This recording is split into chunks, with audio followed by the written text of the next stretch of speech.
O objetivo, então, da manutenção, sendo manutenção corretiva, sendo preventiva, preditiva, é o mesmo sempre. É gerar condições para que os equipamentos, instalações ou serviços funcionem adequadamente, né? E, então, a partir disso, né, a pergunta é, qual estratégia, que estratégia, né, é ideal para a minha empresa? Ou seja, eu tenho que pensar em vários fatores, né? Mas, afinal de contas, que estratégia é boa para a minha empresa? Para a minha empresa, é válido eu esperar quebrar e só depois consertar? Se eu pelo menos controlar essas quebras corretivas, já vai ser bom para mim ou não? Né? Qual é a estratégia que eu adoto? Né? Ah, se eu pudesse perguntar para vocês, eu vou perguntar agora, qual é o tipo de manutenção que mais acontece na empresa de vocês? Né?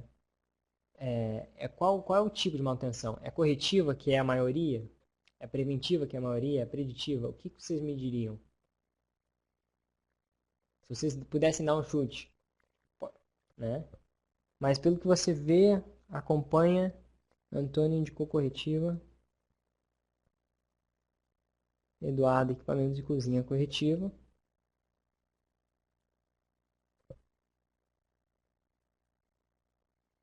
Leandro, atualmente corretiva planejada, Eduardo, refrigeração preventiva. Eduardo já trouxe uma questão importante, ele já pegou ali, ó, equipamentos de cozinha corretiva, refrigeração preventiva. O Eduardo, pelo que ele está mostrando, talvez os outros também, né? Mas pelo que ele já está dizendo ali, alguém já pensou nessa divisão. Não, peraí, algumas coisas eu trato de um jeito, outras eu trato de outro. Talvez as empresas de vocês também já fez isso. Se não, é um dos primeiros pontos que a gente vai pensar aqui. Né? Eduardo, então a tua empresa optou por equipamentos, por corretiva nos equipamentos de cozinha, né? Por que eu imagino isso? Porque os equipamentos de cozinha não tem, na verdade, uma preventiva que você possa fazer nele, talvez. Né? Ah, você talvez não tem um grande dano quando quebra, a reposição não deve ser complicada.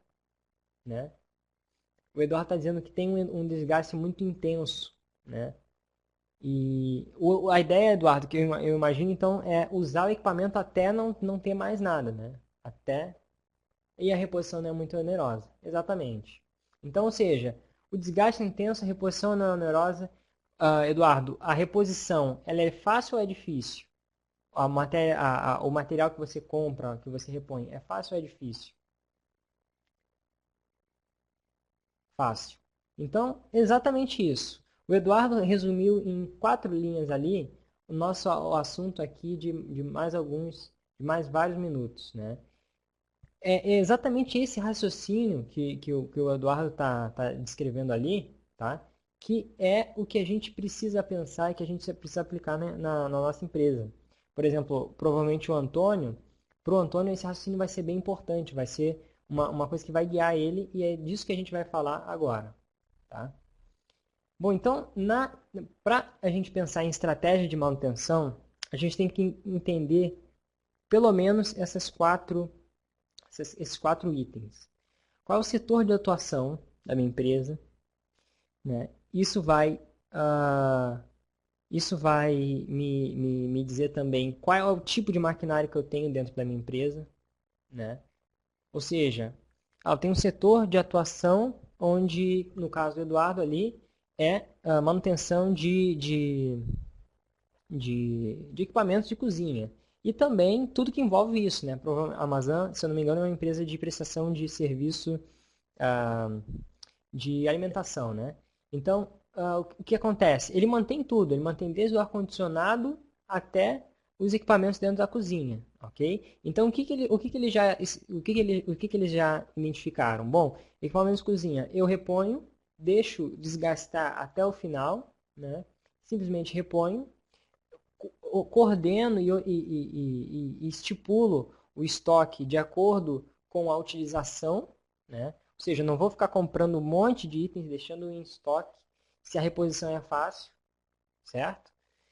E o que eu faço? Eu defino essa estratégia. Então, eu não vou deixar ninguém inventar preventiva para esses equipamentos. Não, esses equipamentos não têm manutenção preventiva. O planejamento é, vamos repor quando necessário. Fechou, acabou. Né? Isso também depende do tamanho da empresa. Às vezes, empresas dos mesmos ramos, só que de tamanhos distintos, têm que adotar estratégias diferentes. Por exemplo, uma empresa do ramo de usinagem. Tá? Ok, então eu vou colocar o exemplo de uma empresa que fabrica brocas. Tá? Trabalha com o quê? Com usinagem, né? Mental mecânica, ok. Então, essa é a atividade da empresa. Só que essa empresa, ela tem simplesmente 4 galpões, tá? Com 100 máquinas, 100 retíficas, 100 tornos, 100 máquinas do mesmo tipo. Tá? Tudo bem que essas máquinas vão trabalhar para bitolas diferentes, né? Vão ter componentes, ferramentas também. Nessa empresa é bem necessário você ter um controle do ferramental, né? Que às vezes é até separado da manutenção. Enfim, só que se essa empresa é uma empresa muito grande, o que acontece? Ela tem um volume de troca de componentes alto. Né? E o que isso permite a ela? Permite que ela compre de uma vez 100 itens, né? 100 itens de tal rolamento, porque ela usa esse rolamento em várias máquinas. Então, isso tem uma rotatividade no estoque. Eu não compro isso no estoque e deixo lá parado. Ele realmente tem uma rotatividade por causa do desgaste natural e do processo. Já se eu sou uma empresa pequena, né, eu tenho que entender isso também. Né? Poxa, eu não sou uma empresa grande, eu não estou trabalhando numa empresa tão grande assim. Minha empresa é de médio e pequeno porte. Não tenho tanta rotatividade assim. Né? O que vai acontecer? Eu preciso me resguardar. Né? Já a outra empresa, né, elas têm 100 máquinas iguais. Se quebrar uma, qual é o problema? Eu tenho 100. Né? O que vai me afetar? Então, eu vou trabalhando da forma mais ágil possível. Né?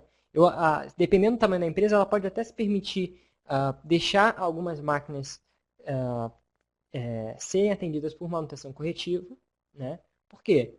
Porque ele tem um volume tal que ele não depende de uma máquina só.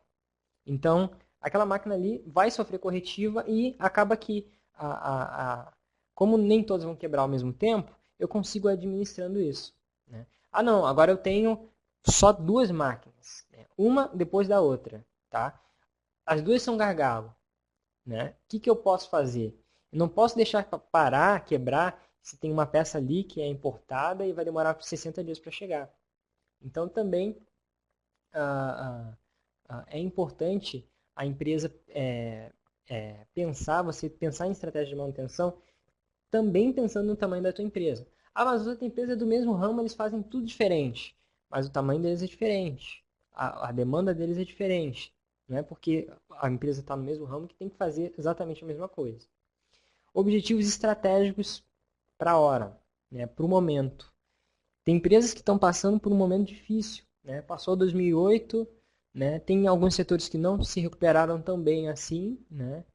E o que acontece? A empresa está com um objetivo estratégico, precisa sobreviver. Né? A empresa não está indo tão bem assim, pode fazer investimento, contratar gente que é de ponta em manutenção. Então ela está com o objetivo estratégico de manter o menor custo possível, passar essa fase, né? E aí sim ela pode pensar em outra coisa. Ah, não, a empresa está com o objetivo estratégico de se tornar a empresa de ponta naquele ramo. Então a empresa vai ter investimento, a empresa vai pensar em melhores práticas, a empresa vai pensar em manutenção de classe mundial e assim vai. Né? Então isso também interfere na empresa. O Antônio ali indicou que tem 8 CNCs, todos são gargalo. Então, o Antônio, fazendo só manutenção corretiva com 8 tornos de CNC gargalo, deve, às vezes, passar por pesadelos ali. Né? Por quê? Porque ele está numa situação que ele tem só equipamentos gargalo, né? E ele só está com a corretiva. O que acontece? A demanda está em alta, ele precisa do equipamento o tempo todo produzindo, e aí isso gera a consequência que o pessoal não quer pensar em programar preventiva, porque quando ele está rodando, o pessoal quer deixar ele rodando, né? E isso gera uma bola de neve. É uma situação bem complicada, né? Bem, às vezes, delicada, é bem difícil de ser revertida também. E também a gente tem que pensar na equipe atual. Quem é que eu tenho? Né? Ah, eu tenho gente aqui que é especializada. Eu falo pro cara, olha, procedimentos, pega o manual, o cara olha o manual, já entende tudo, né?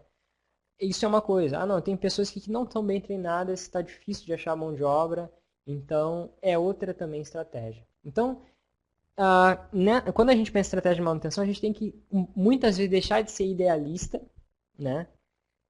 Deixar de pensar que no ideal e pensar no prático, né? Pensar no que eu posso fazer, qual é a melhor atitude que eu posso ter, qual a melhor estratégia que eu posso ter para essa realidade.